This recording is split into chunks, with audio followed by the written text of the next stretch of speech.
Hi, magandang gabi po sa inyong lahat. Ngayon po ako ay magbibigay ng second reading of the day today. No, tingnan po natin kung ano po ang makikita natin dito po sa ating second reading of the day. Pasensya na po kayo, sobrang busy ako today, so ngayon pa lang po ulit ako makakapagbigay sa inyo ng second reading of the day. Okay, so tayo po ngayon ay mamili po tayo ng 10, no? So, there are 1, 2, 3, 4, 5, 6,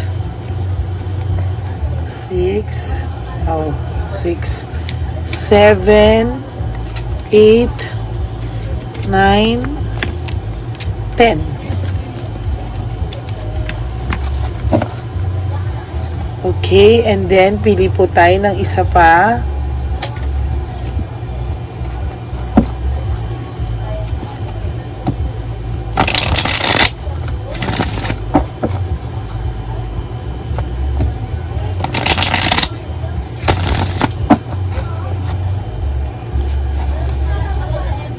Okay, pili po tayo ng isa pa. 1, 2, 3, 4, 5, 6, 7, 8, 9, and 10. Okay.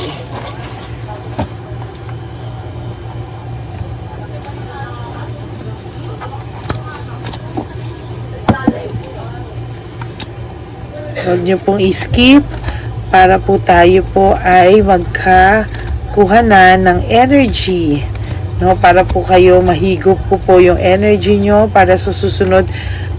Malay niyo po, no? Ma-resonate ko lagi yung energy nyo.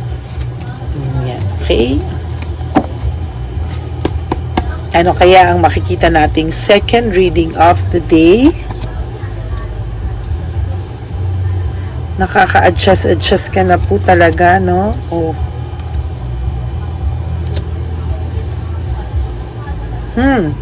Nung mga end of relationship nyo po, talagang nabastos ka po ng taong ito. Medyo sobra po ang naging pababastos. Sobra po yung naging ano ba yung Tagalog ko? Sobra po yung naging pangbabastos sa'yo ng taong ito. At sobra ka po nitong nabastos at talagang na maliit, no? Minaliit ka nitong taong to. Wait, sobra na siyang naging bastos. Teka, sobrang naging bastos at hindi na siya yung dating tao na minahal mo.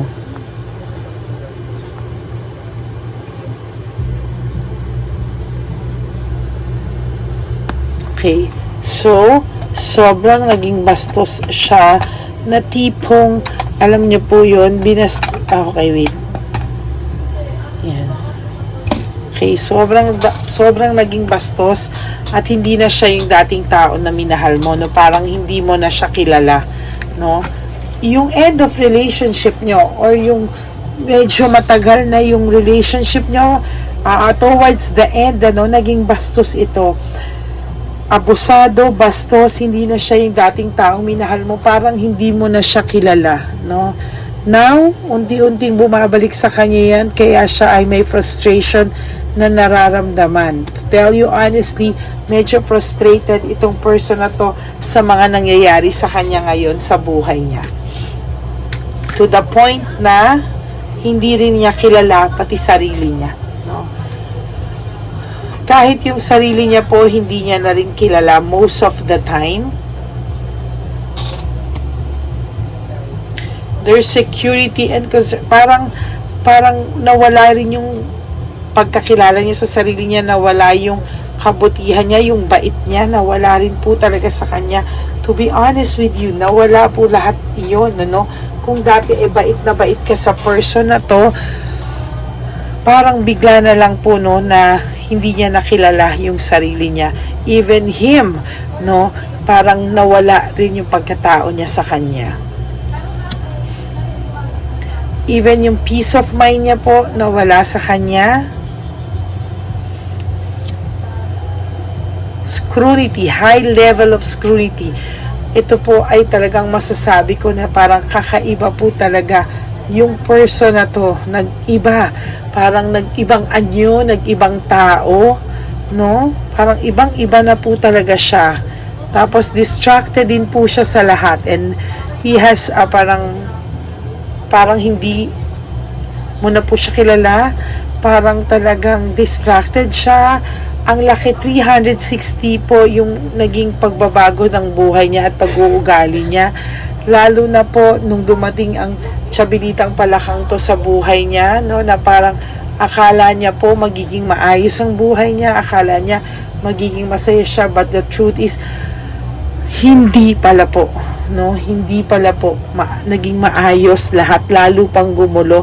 And but because of excess pride, kahit po may punishment ng nararamdaman, no, kahit pinapunish na siya, nararamdaman niya pinaparusahan na siya, pero still parang ayan, no, parang hindi pa rin po siya natitinag, no?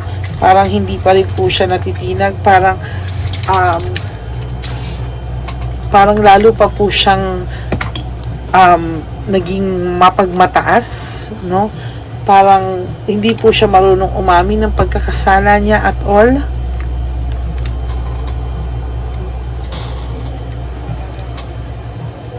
Ayan, no? Excess pride, punishment. Parang lalo pa po siyang nagmalaki. Hindi po siya nag-sorry at all. Wala, no?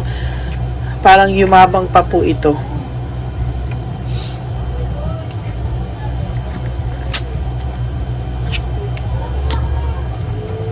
The Tower in reverse, parang in-avoid po nito yung mga disaster na pwedeng mangyari sa kanya, or hindi niya po pinapakita na nagkakaroon siya ng disaster.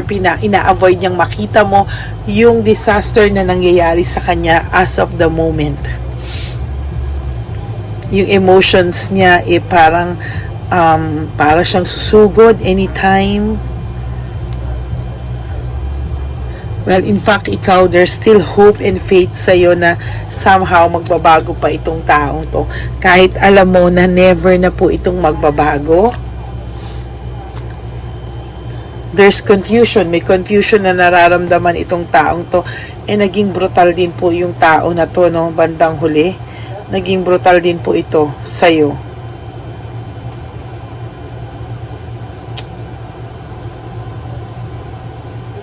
Ayan, no? So, totoo lang, yung person mo po ay akala mo po nakulam, no? Akala mo po nakulam, akala mo po may ginawa sa kanya, but the truth is talaga pong nagbago siya, no? At talagang hindi mo na lang po talaga siya kilala at all. Yung intuition mo po, yung instinct mo, somehow it's 95 to 98% it's true, no? Talagang totoo po, no? Kahit na ikaw yung pinagbintangan niya na masakit, may sakit na pero parang baliw ka na, pinalabas ka niyang baliw or something, pero totoo lang po, tama po yung ginawa mo, tama po yung lahat ng mga nararamdaman mo. Siya po talaga yung may problema, pero hindi niya po sinisi niya lang po sa'yo just to justify everything. Now, meron siyang lack of resources, very unstable siya when it comes to finances, when it comes to relationship, wala po siyang peace of mind. No, ikaw po, you have to be patient in finding meaning sa buhay mo ngayon, kasi parang feeling mo po you are alone, mag-isa ka na lang, hindi mo po alam ang gagawin mo, saan ka magsisimula, paano ka nakapagsimula, hindi mo alam. But somehow I have good news, nakapag-adjust ka rin po na wala itong taong ito sa'yo. No, somehow meron ka ng clear mind, alam mo po sa sarili mo na wag mo pong questioning yung sarili mo, hindi po ikaw yung may sakit, hindi ka po narcissist, hindi po ikaw yon, maybe siya po ang narcissist and not you.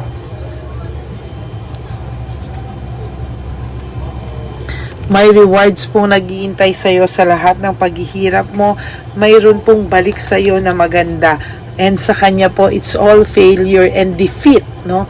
Wala na po, no? Hindi, kahit po anong gawin niya, talagang may failure and defeat po siyang nararamdaman.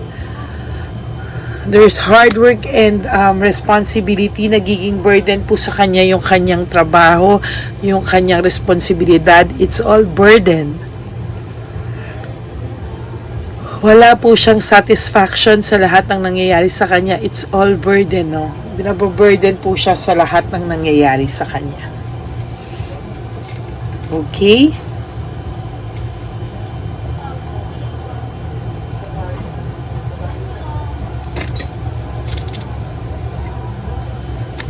Ano po kaya ang nararamdaman niya sa mga oras na to?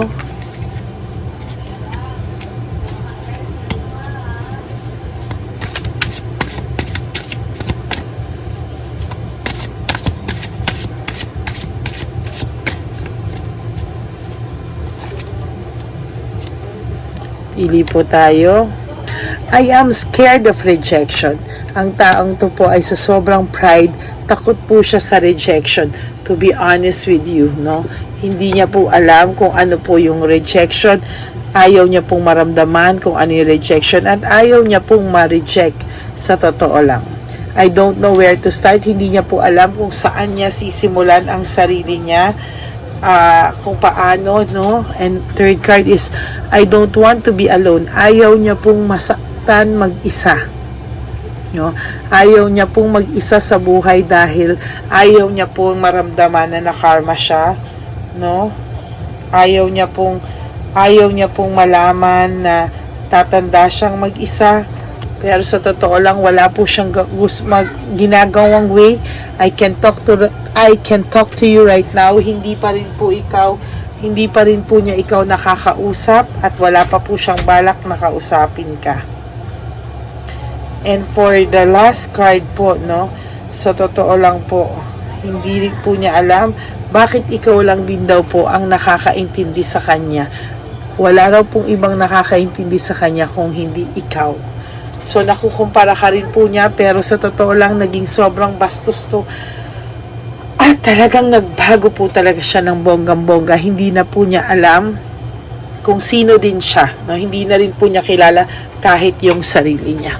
Okay, that's it for your second reading of the day. Pasensya na po kayo, sobra pong dami ng aking ginawa the whole day. So pasensya na po kayo kung dalawa lang pong reading ang nabigay ko sa inyo ngayong araw na to, but at least, no, I tried to, give you 2 readings for today. Maraming salamat po sa lahat ng nag-antay sa akin at nagbe-message sa akin. Na-appreciate ko po kayo pag wala pa po akong reading. Okay? Minsan po pag naka-private siya, may ini-edit po akong ganon. Baka nagkamali po ako ng upload. Kaya pasensya na po kayo. So, ini-edit ko lang din po. Okay, maraming pong salamat again. For those of you who wants to have a private reading with me, you can always message me at Lady Lee Elena. Nasa dulo po yan ng message, ng ating video. So, pwedeng nyo po akong kontakin dyan. That's my only legit account, no? FB account, my official and legit FB account. Dyan nyo lang po ako pwedeng kontakin. Okay? Maraming salamat po sa inyong lahat. And to all my Lady Elena fans, family, no? Kasi meron po sa akin nagluloko kanina pa na fan ko daw siya. Oo, ako daw siya. So, nasabi ko tuloy fans kasi nagbibiroan po kami na sabi ko, you are my family and not my fans. So, to all my Lady Reina friends, family, and subscribers, maraming salamat po sa inyo from the bottom of my heart. Always pray for me as well for my health. And ganun din po ang aking pamangkin na the biopsy result of Nathan is negative. In Jesus' name we pray. Amen and amen. Okay? Thank you so much po, and may you have a very good night, no? Sleep tight, and may God bless you all. I love you all from the bottom of my heart. God bless you, and I will all see you again tomorrow. Bye!